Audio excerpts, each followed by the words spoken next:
This is Jonah 1734, and I have another chess game here, and I played JM 52736.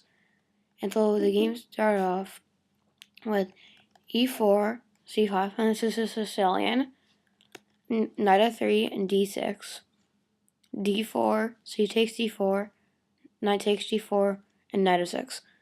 Now, after knight C3, I plan to go into a Najdorf, because this is an opening as black where I feel really at home.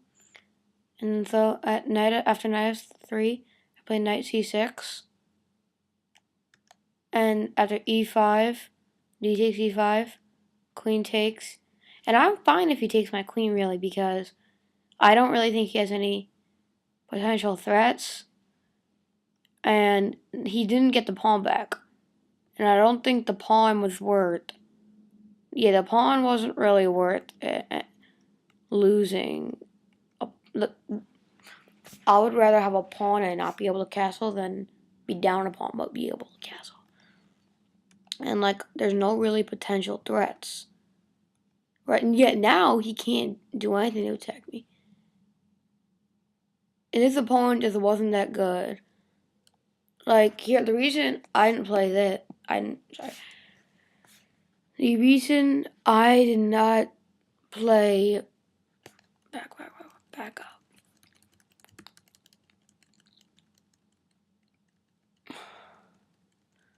So here, the reason I did not play D4, and not D4, the reason I did not come to B5 is because if I can't come to B5, then what happens is he can come here, and it's just annoying, and he can get out of it without really me doing anything. So yeah, I did. So yeah, so I played my knight to here to D7, and after he comes to B6, I take, he takes, and I just put my bishop on D7 here. It was kind of like a waiting move, but yeah. And then he plays rook D3, and this guy, I don't know what he was doing. And I just play E4, and he plays this, and I take on F3. He takes back on F3. I play knight E5. He plays rook B3. I take on C4.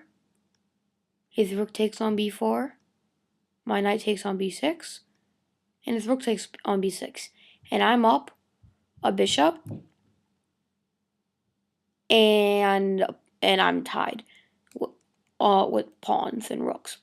And the reason I'm not down a pawn is because way back when he did that move where I took here and then he exposed my queen and he took it, that is when that happened. So I just play bishop c6.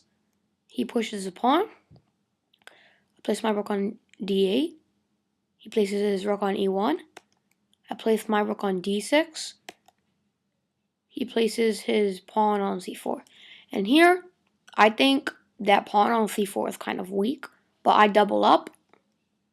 And then he retreats his rook. Now, my plan was not to put my rook here on where my cursor is, on g3.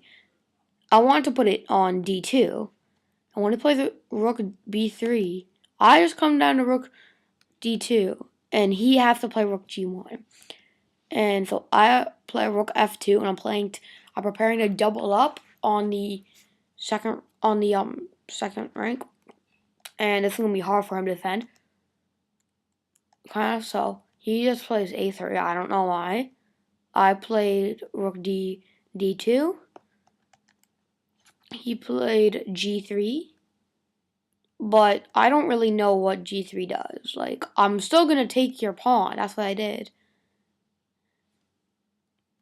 And then the pawn on f3 is hanging, so we had to push that. I played check, and then placed my bishop on e4. And now he plays king a2. I take, well, the rook takes c4. But back here, the rook takes c4. I can kind of get something going here. That's exactly what I did after g4. I played bishop d5, and notice, even if he like protects, like moves his king. Well, first of all, he can't. So I'm just gonna. I can always play check, but it doesn't really work. I can take here, and I win up, and I get a pawn, even though he'll take mine. Yeah. So here he played rook d3, which does not work. I'll play rook d4 anyways, and then he resigned. Thanks. Bye.